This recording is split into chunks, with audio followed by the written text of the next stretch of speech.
Welcome to our novel, Sons of Power. Hit that like button and subscribe to our channel if you have not done so already. On December 31st, 1994, our main contingent headed towards Mayonda after bombarding enemy positions along the way. Our Polynesian Marines invaded by the sea, while land forces and their vehicles drove towards the objective. French soldiers in the city were told to remain in their barracks or face our firepower. Kombo understood that his plane would be shut down should he choose to flee.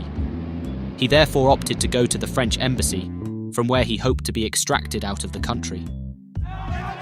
By the time we arrived in the city, we barely encountered any resistance, and the crowd started to come out, welcoming our arrival. Our troops made it to the State Palace and secured the building, while we began searching for the tyrant and his supporters.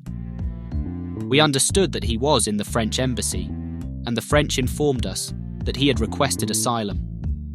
As such, he was under French protection. My mother was of course furious and wanted to storm the embassy, but I advised her to calm her dragons.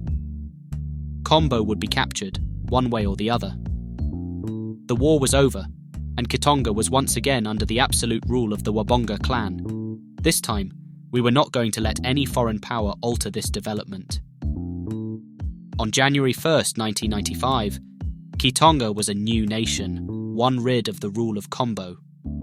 The man was taken to safety in France, and French soldiers were asked to leave the nation within 7 days. Mother presented herself to the people through a televised address as the new leader of Kitonga. My fellow Kitonganese citizens, as you witnessed, forces led by a dark evil have violated our land and its people. Those who so claimed decades ago to give you a voice in the way the nation's affairs are handled were in reality thieves disguised as priests. Their true motives were exposed, and it soon became clear that they had no intention to serve you, to honor your votes, you the people. They started funding their lavish lifestyle with your riches. They bought planes with your gold, cars with your emeralds, and lavish mansions with your oil. But what did you get in return? Misery, corruption, death through illnesses that should be cured, but cannot be so due to poor health infrastructures in the nation. This is the story of many African nations to whom democracy was sold as a guarantee for a better future. In the light of the recent incidents, given the scope of treachery and deceit used by the enemy to oppress you, and taking into account the hand many Western powers played in your demise, I declare that the Constitution of 1972 is dissolved, so are all the institutions that derive from it. In about 3 months, a referendum will be held, and you, the people, will be given a choice between a return to absolute monarchy or the maintaining of a constitutional monarchy. Should you vote in favor of a return to the crown, Clan Wabonga will assume the executive branch of government. Additionally, an imperial constitution will provide the ruling framework of the monarch, making him accountable for his leadership before the people. This regime will therefore be in place until the next referendum in 2010. Should you decide to remain under a constitutional monarchy, you will be subjected to the same corrupted cancer that has plagued your land in the past decades. It is my ultimate belief that external forces will once again snatch your riches, leaving you with nothing to show for it, but that will be your ultimate choice, you, the people.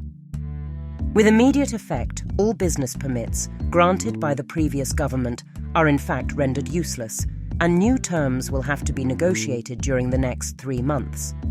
A charter of good business practices in the Imperium will be shared with all foreign investors in the land.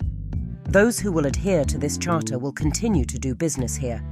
Those who will violate this charter will expose themselves to the wrath of the Imperium. Lastly, I would like to salute the brave men of Kitonga who decided to stand tall to the tyranny of the former regime. Glory to our heroes who did not live long enough to watch this day. To our allies who stood with us in our dire time of need, and to the prosperity of Mema Kitonga, long live the people, long live Kitonga, long live Clan Wabonga. Thank you.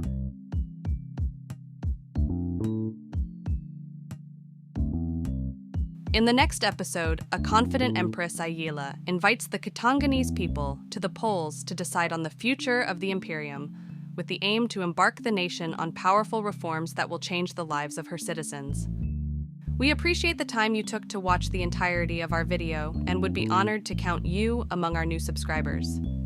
Thus, if you have not done it yet, we invite you to hit the subscribe button here and click on the notification bell to be notified about our upcoming videos. We are hoping to count you among our viewers in the next episode. See you then. Cheers.